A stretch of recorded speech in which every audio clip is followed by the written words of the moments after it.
Buah alpukat adalah salah satu jenis buah yang terkenal dengan kandungan lemak nabati. Terdapat 77% kalori pada alpukat berasal dari lemak. Di Indonesia sendiri terdapat banyak jenis alpukat yang beredar. Namun alpukat yang cukup terkenal dan menjadi pilihan beberapa chef di dunia adalah alpukat varietas Hass.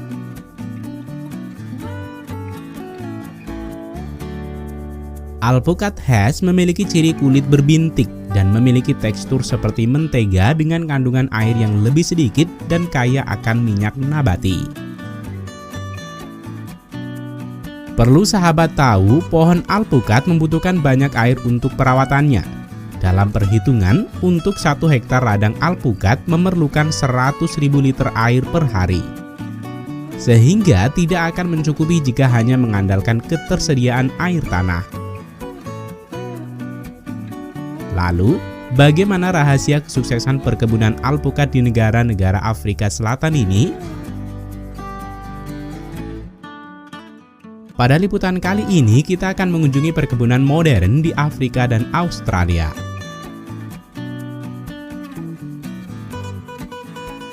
Liputan kali ini juga bagian dari request sahabat semua yang telah menuliskan di kolom komentar.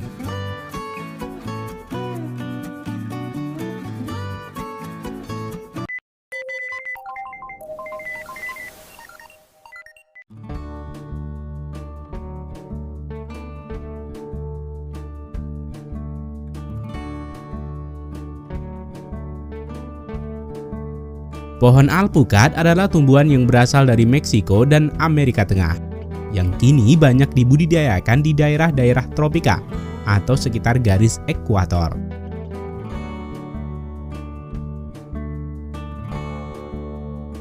Tanaman alpukat dapat tumbuh optimal pada tanah gembur, tidak mudah tergenang air, dengan banyak kandungan bahan organik. pH tanah yang disarankan berkisar 5,6 hingga 6,4. Umumnya, tanaman alpukat akan tumbuh subur dengan hasil yang memuaskan pada ketinggian 200 hingga 1000 meter di atas permukaan laut.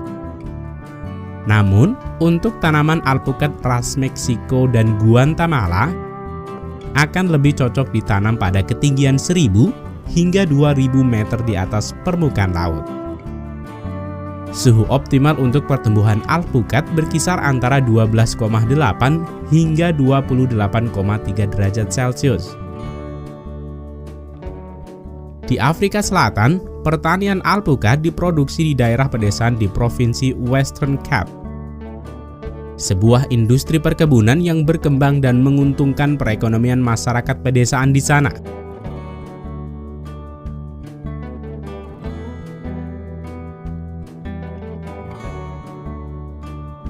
Perlu kita tahu, air adalah sumber daya yang berharga di Afrika.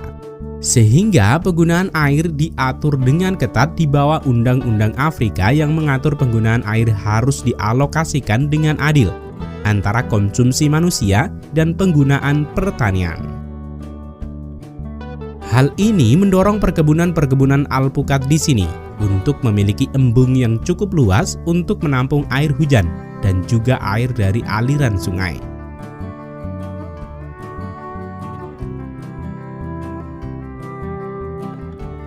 Embung pertanian bertujuan untuk menyediakan cadangan air untuk mengantisipasi kekeringan di musim kemarau. Dapat juga berfungsi mengatasi genangan yang tidak terkendali di musim hujan. Selain itu, pertanian alpukat juga menerapkan metering untuk menentukan hasil pasti penggunaan air dalam pertanian. Ditambah lagi pengaplikasian sistem irigasi berteknologi tinggi yang memastikan penggunaan air yang efisien dengan pemasangan sensor yang memantau kelembaban tanah dan parameter lainnya. Hal ini berarti lebih sedikit pemborosan dan menanam alpukat dengan penggunaan air paling minim.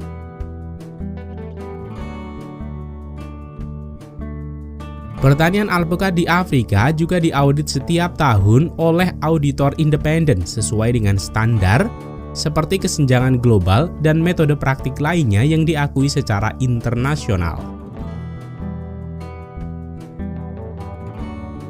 Kegiatan pembukaan lahan baru perkebunan alpukat dimulai dengan pembajakan lahan untuk menggemburkan tanah dan juga untuk membuat gundukan tanah sebagai media tanam.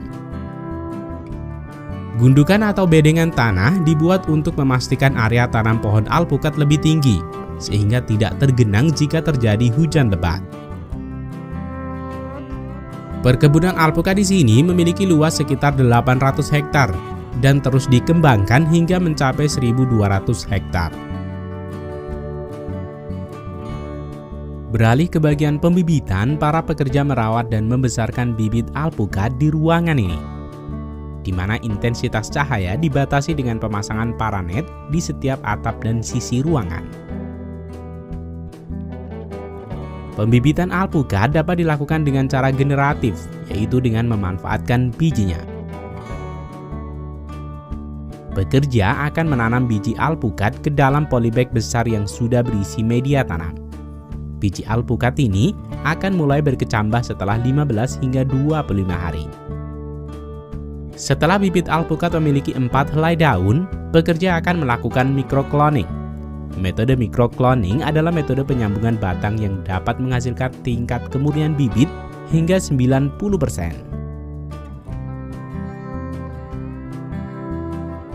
Pada dasarnya, metode microcloning menyerupai dengan okulasi. Hanya saja dilakukan pada umur yang lebih muda sebelum batang bibit mengeras dengan sempurna.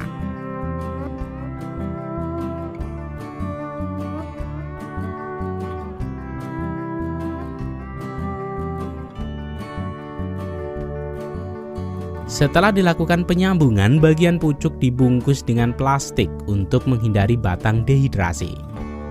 Plastik ini akan dilepas ketika batang sudah memunculkan puncuk daun. Setelah bibit mencapai tinggi sekitar 40 hingga 50 cm, bibit ini akan dibawa menuju ke ladang untuk dilakukan penanaman. Sementara itu, di ladang baru, pekerja memasang selang irigasi dan menandai jarak tanam. Kemudian, menggali lubang untuk tempat menanam bibit. Setelah bibit alpukat dibawa ke ladang, dengan segera pekerja menanam dan juga menancapkan tongkat serta mengikatnya untuk membantu bibit tetap kokoh ketika diterpa angin. Setelah penanaman selesai, pekerja akan melakukan pengujian irigasi. Untuk proses perawatan bibit alpukat di awal penanaman, pekerja akan memberikan pupuk organik cair lewat saluran irigasi. Dan setelah pohon berumur sekitar 1 tahun, pekerja akan menambahkan pupuk anorganik seperti pupuk fosfat.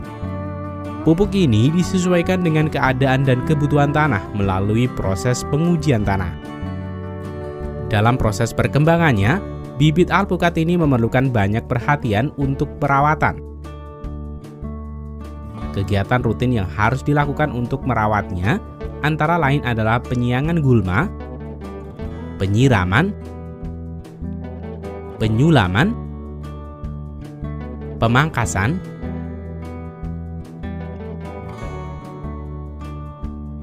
dan penyemprotan tanaman untuk mencegah hama dan penyakit.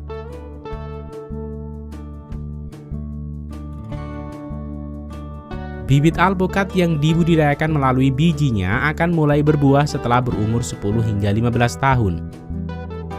Sedangkan bibit alpukat yang dibudidayakan melalui microcloning akan mulai berbuah setelah berumur 3 hingga 4 tahun setelah penanaman. Sehingga proses pemanenan perdana pada umur muda ini, pekerja masih dapat melakukan pemanenan secara manual dengan memetik alpukat secara langsung. Karena pohon alpukat masih memiliki tinggi yang mudah dijangkau. Khusus untuk alpukat varietas Hass dapat menghasilkan 500 hingga 1000 buah per pohon setelah mencapai umur 10 tahun.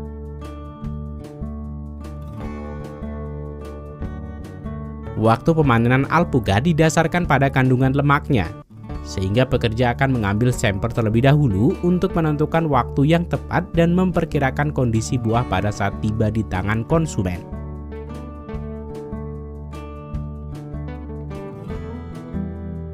Setelah diverifikasi, panen raya dapat dilakukan.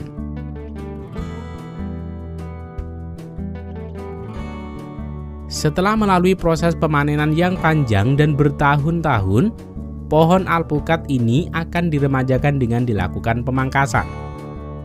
Pada dasarnya, pemangkasan alpukat ini dibagi menjadi 3. Pemangkasan ringan, sedang, dan pemangkasan berat. Pemangkasan ringan dan sedang dikategorikan sebagai pemangkasan pemeliharaan, di mana tidak banyak cabang dan batang yang dipotong. Sedangkan untuk pemangkasan berat dilakukan pada pohon alpukat yang sudah cukup tua dan rindang. Pohon akan dipangkas secara total menyisakan 1 meter dari pangkal tanah.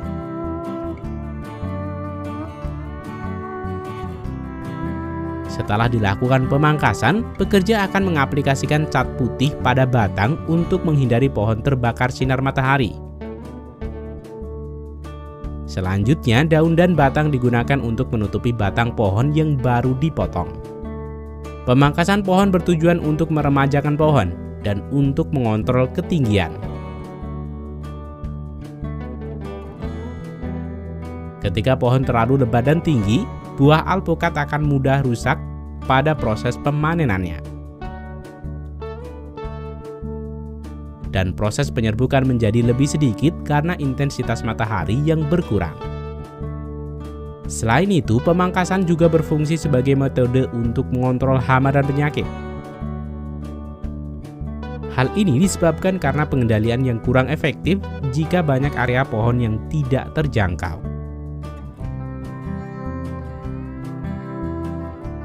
Pohon alpukat akan mulai berbuah pada umur 2 tahun setelah pemangkasan dan menghasilkan 25% dibanding pohon alpukat pada umumnya. Kemudian pohon alpukat akan berbuah dengan jumlah 100% pada umur 4 tahun setelah pemangkasan.